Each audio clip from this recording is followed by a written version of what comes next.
Hello and welcome, girls and boys and theys and gays, covering all the bases. Everybody. We are here, Hollywood Heat, episode 6. Yes. We're on 6. All right. I'm here with Cantley and Malik. And we've talked about it a lot of movies, TV shows coming out. Yep. Before we dive into what we've been watching, I got to ask, have you guys heard anything about this Disney lawsuit? Started with Scarlett Johansson, and now it's spreading to Emma Stone and Emily Blunt. Have you heard anything about this?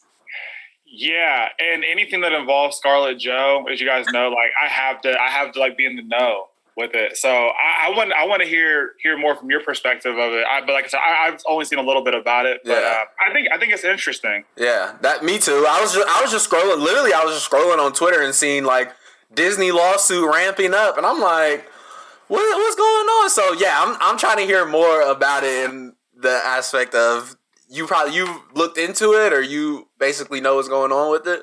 Yeah, I mean, I've perused a few articles. Yeah, I don't know how much you can trust the media, but I'll give you my take on the situation. Right.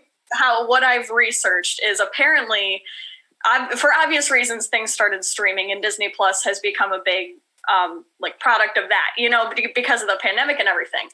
The problem is that Scarlett Johansson in particular has had such a long-running contract with Marvel that them putting Black Widow on Disney Plus was a breach of her contract. There you go. Because what she gets from those movies in her original contract is based on box office. And so she lost, according to the records, roughly $50 million from it being put on Disney Plus. So, and I mean, granted, it's my interpretation is that it's not so much about the money, because I can't imagine that she's really like, I need all these $1 million extra. But it's the principle of the thing that apparently, her lawyers had tried to come to Disney and be like, okay, like we need to rework it or don't put it on Disney Plus. Like one or the other. Either work with us and we'll figure something else out, because they renegotiated a lot of the contracts when the pandemic started happening, with other actors with the TV shows and things, but they never renegotiated hers. So that's where the lawsuit is coming from. And then it gets interesting that Disney, I don't know if you saw their response, but they basically fired back at Scarlett, saying that she's like disrespecting everyone who was impacted by the pandemic, and like it's a blatant disregard for the situation as a whole. And everyone's like, sounds like something that a guilty party would exactly say. Like, yeah, right. So then Emma Stone from Cruella, which just released, and Emily Blunt from Jungle Cruise or whatever it is, like they were both in the same position. So now they're kind of like, a lawsuit, you say. So I don't know. This might like blow up and be I kind of hope it is a big thing, mostly because Disney owns everything, and like you got to draw a line somewhere. Yeah. So. It sounds like it to me. It sounds like a finesse. Like I literally the first situation I think of is Dave Chappelle actually said that about streaming services a long time ago. Like he always said like companies take advantage of streaming stuff and not bring in the people that were involved in the whole production of it.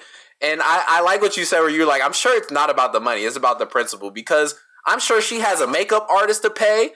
She has a driver to pay, an assistant to pay. Like she has people on her team that deserve their share of it. And I do agree. It's the principle, and Disney not looking good on this one. And you think about someone like Scarlett Johansson, who has had such a long-winded deal. She's given 11 plus years of her life to this. Yep. And her grand finale is she finally gets her solo movie and she gets shafted this hard. Yep. Like, it's like, I mean, I'd probably be pissed, even though like you're living comfortably. Yeah, no, for sure. It's bigger than I think what people are saying, because everyone's like, oh, the rich are just so greedy, blah, blah, blah. Yeah.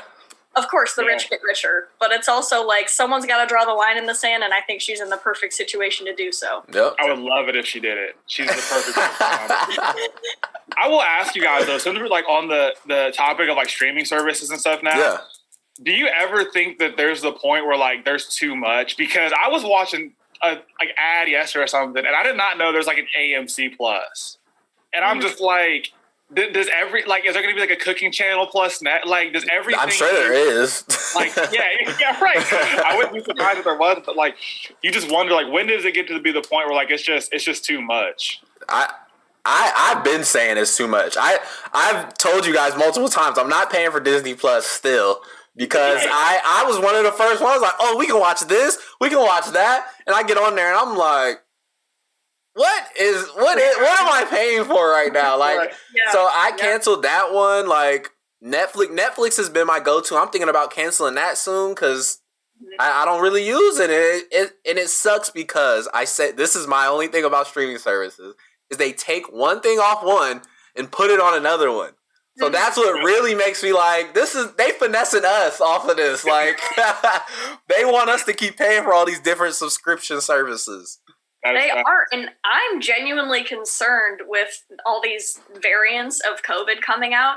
If the world shuts down again, I don't know how much the box office can stand. Yes. Like, you think about what a sharp decrease in profit, like, Black Widow made at the box office compared to other Marvel movies for pirating and for it being on Disney Plus. Like, it's like, and Marvel is like, they bring in the money. It's like, it's genuinely a concern of like, with all these streaming services, if that doesn't end, like I feel like the movie industry barely made it through the last wave of the pandemic. There's gonna have to be some huge changes for sure somewhere. Yeah.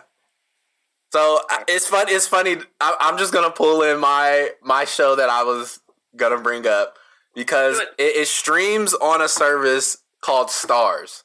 Are you guys familiar with the streaming service Stars whatsoever? I've heard Isn't Stars like isn't it like an add-on too on a Hulu? Is it as an add-on too? I think there is a package that you can do with it.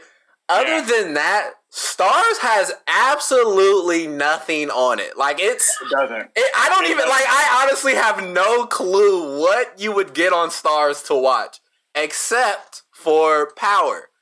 So Power is now it made it. Ooh, I think Power made it almost like 10 seasons by itself. So once it made it a good amount, and it was basically the bulk of Stars. Basically a drug dealer story. That's all it basically is. But it's good. The storytelling in it is great. And once it got to the like last couple seasons, you know how people is with shows. Like, what can y'all do next? You know what I mean? Like the story's basically done.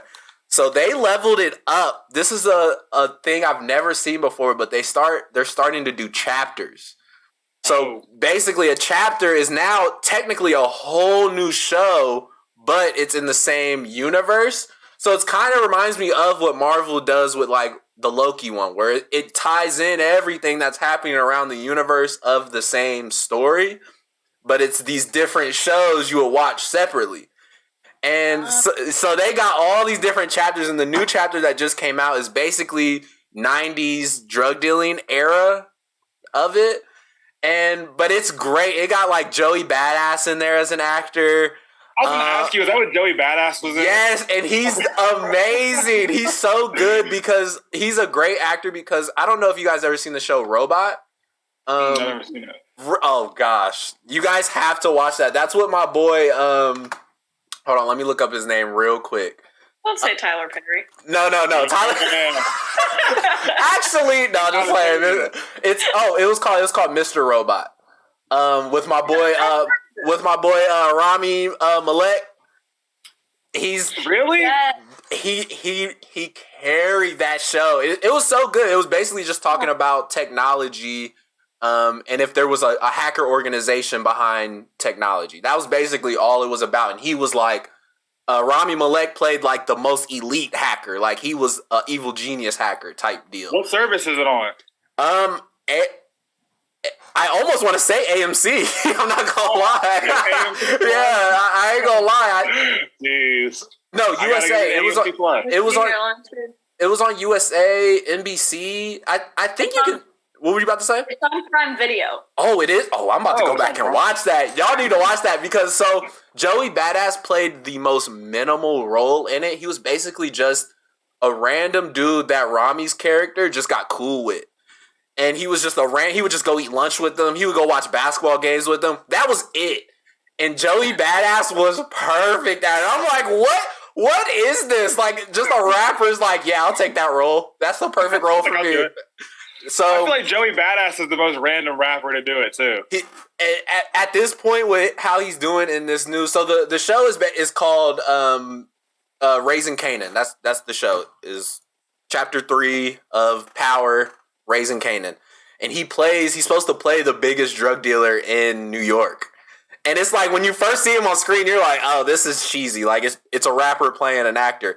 The more you watch it, you're like, hold on, this don't seem random. You seem very good at this. Like, oh my God. So yeah, that's a recommendation. Like I said, I hate that it's on Stars because I don't know what else you would pay for on Stars. You can do a free trial, but the only thing is, that's it. Mm-hmm. Other than that, it's good. I might do the free trial. How many episodes are out right now? Just two. It'll be episode 3 this Sunday. They're dropping it every Sunday for like a month, I think. So it's like the perfect time if you guys is looking for a new show to just, what is this? That's my only recommendation right now. So every Sunday, I think what I'll do is I'll make a fake email account. I just keep logging in. That's what I think people. So I will say I think they block like the first episode, like the episode that dropped before the recent one. I don't think you can watch with the free trial. They got in a bag with that. Yeah, no, I ain't gonna lie. They got really smart with that because I'm like, what is stopping somebody from like I'm about to just make another fake email, get my free episode. If they want to go through that hustle, you let them. That is true. Yeah. That is true. To make that many accounts. Yeah. I applaud you if you do that. I give you props. Like, shit, you're a goat if you do that. Oh, that is funny. So yeah, that's my only recommendation. So what you guys been watching, man? That whole thing of having a rapper randomly plopped in a show reminds me of Dickinson. I don't know if you're familiar with that. I think it's on Apple TV maybe, and it's like a period piece kind of, but there are like modern elements, like it's modern music and stuff like that. And Haley Steinfeld plays Emily Dickinson, and Wiz Khalifa plays Death. And he just like pulls up in a horse-drawn carriage from time to time. It, like the first time I saw it, I was like, did I take something? This is real. I'm looking at these photos right now, and this is hilarious. Yes, no, it's like I almost did something out of a movie, and it's literally a TV show, but it doesn't feel real, but it's good. Like it's like after a while, you're like, yeah, no, I see why they did that. Yeah, no, that's why I feel like these actors, when they start small like that, it's perfect because, or when it's rappers that start actors, because I feel like if you get too big of a role too soon, it almost is like you don't get taken that serious. Mm-hmm. So like if Wiz Khalifa gets a bigger role down the line, it's gonna be somebody like you that's like, you didn't see him in Dickinson? Like, he's been doing this. He pulled up in that carriage? I love the fact that he has a gold tooth also. Yes. That is hilarious. Like, what? He has a gold tooth? Like, dude. But, so I'll tell you, so for what I've been watching, it's actually kind of funny how you guys are talking about things that exist in the same universe, because that's kind of how the new American Horror Stories are. So, Malik, I can't remember. Did you say you did watch Murder House? Yes, but it was a minute ago. Yeah, it was 2 or 3 years ago for me. But so the new American Horror Stories, I like the fact that the first 2 episodes, they go together, but episode 3 and 4, they're like their own thing, like their own separate, like standalone stories. But episode 3, I will tell you, was the one the other night where I was sitting on my couch, just like that emoji with the big eyes. Like that was me for like about 40 minutes watching this, dude, because that is funny, dude. So basically, like that episode, there's a movie that's cursed. It's called Drive-In. And the people are like, yo, if you watch this movie, like it's cursed, it makes you do all these crazy things, whatever. And typical, they pull up to the drive-in. There's some lady on the outside of the fence with like an eye patch on. He's like, don't watch the movie. Don't watch it. Da-da-da-da-da. And the kids are like, oh, like we're still going to go do it. So, yeah, dude. Like, episode 3 was crazy. I'm going to tune in. Oh, yeah. It's like 38 minutes of just like pure, like, what did I Yeah, what did I watching? Okay. Yeah. I love that. I think there's a character in Asylum. I don't know if you guys watched that one or not. It's season 2, yeah. The bloody face dude. Oh God, that season was so hard to watch. Yes, I know. yes. Yeah, it was tough. But apparently, he makes an appearance on one of the later episodes in this. In this, and then the clown from like Circus makes an appearance, or like Carnival or whatever. He's like one of the later episodes. But just the fact that like I can't remember it, but the fact that they're bringing back like all these people from like the ghosts and stuff from like other seasons, and then like I said, the first 2 episodes of this take place in Murder House. They have like the whole like leather suit and everything. It's a lot different. It's really kind of cringy. These new ones are. They're super violent, like way more violent than the other ones were. They're super graphic. Yeah. It reminded me of how Graphic Fear Street almost was, but yeah, I definitely recommend the new American Horror Stories. They come out, I think it's every Wednesday or Thursday on Fox, but they're on Hulu the next day. So, right. Bet. Yeah, you guys are into those, yeah. I'm going to tune in, man. Yeah, they're crazy. You have to send me your reactions to the drive-in one thing, because I was sitting there for like I feel like 40 that'd be minutes, a lot. just like... It is one of those things though where it's like because American Horror Story has been on for so long, it's like everyone has experience watching it at some point, and if you've watched all of it, or like even if you started watching it a while ago, like you start to have connections to those certain seasons, and they're really good about tying everything together. Like the last like few seasons were basically just pulling bits and pieces from like the best of like the first 5 seasons. Yeah. So it's just like they've been good about that. So I definitely want to check out the show. I will tell you, I didn't feel as attached because the characters were different. Because like you're so used to seeing the same characters in all of them. Jessica Lange. Yeah, and so this one like they're like different. I'm like, man. I'm like, where's Sarah Paulson at? I'm like, I want to see her, man. I'm like, screaming. Hey. I know. God, I love her screaming. I know. She's good. I like her. Sounds like a duck is getting killed. I'm like, oh, man. Crazy. It's crazy.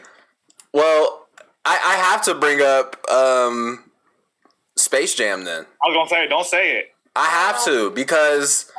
Boys take the floor. I'll tell you, Cam. I texted Cantley soon after I watched this movie. Like, thoughts? Question mark. and I want to hear what you think about it right now, Cantley. It's been a minute since we had this conversation, so I want to hear your thoughts on it now, while it's still fresh in your mind. I will tell you that like it's really, really crazy to think that like. We have witnessed the greatest actor / basketball player ever. Like, that's crazy to think. Like, I mean, like, if you really think about that, that's crazy. Who else is as great as a basketball player and an actor? There's nobody. Nobody else ever done that. But, it breaks my heart that, like, anyone listening to this and not watching it won't get to see our reactions. Oh, my goodness. Like, if radio silence wasn't real, it's what Malik and I were crickets, like... They're like, this guy. I will tell you, though, Malik, I think one of the things that's funny is, I think I got more of a kick out of the reaction the internet had, because they were being so petty, dude. Like, They showed Michael Jordan's like stats from Space Jam. That was I screenshotted that. I was like, who does it? They were like, oh, LeBron missed 1 shot. He was 4 for 5. Jordan was 6 for 6. I'm like, dude, like, are we really? That was hilarious. That was so funny. I was like, y'all are really being like this picky right now. But I think one of the things that's funny, because if you talk about like the comparisons between Space Jam 1 and this one, and like our whole life, Space Jam has been considered like a classic, like sports movie or whatever. Yeah. But I was looking at like the ratings and stuff for it when it first came out. The ratings like weren't actually good, and I guess people really didn't like Space Jam 1. And so I'm wondering, like, do you think this one will be the same way? Like, it has these like kind of like not so good ratings now, but like when we have kids, like, will they consider that? Like what do you think? The biggest thing I had going into this movie was, who the heck is this movie even for? That was my biggest thing, even, because I knew I wouldn't watch it as like, oh, this is the greatest movie ever. I knew that wasn't going to be my reaction in the first place, but like, I was like, who else could this movie be for? Right. And there is elements where like, yeah, it could be for kids, because that was what a lot of people were saying. It was entertaining to kids, but like, sure, animated movie, most of the time probably is good for kids. Like, who cares? Right. But past that, yeah, when I get older, I don't know. Like, I would just be like, yeah, Bron was in a Space Jam movie. Like, I'm not going to I'm not gonna gas up his acting. I can barely gas up who else was in it. I thought they was gonna have tons of like celebrities, sports players. It was mid. Like the whole thing was just mid effort, and I almost want to blame Braun. I ain't gonna lie. I almost want to blame Braun. I wasn't crazy about it. Like all joking aside, but yeah, it was cool for like what it was. Right. Yeah, it's not something I'm gonna like go back and be like, oh, this movie was like so good. It's a freaking classic. Like it was out of 10. I'd probably say it was like 4.5, like 5. I was gonna say 5. It's probably a 5 out of 10 for me. Honestly, yeah, it's like 5 at best. I'd say. I will also offer, as far as your question, Canley, I feel like I know because my parents like grew up with Looney Tunes, so therefore I kind of did, and I think that's kind of lost. You know what I mean? Like it's like I don't know that kids growing up now are going to have any connection to the Looney Tunes, and I think that's a big part of what the original Space Jam, like why people kind of clung to it like they did.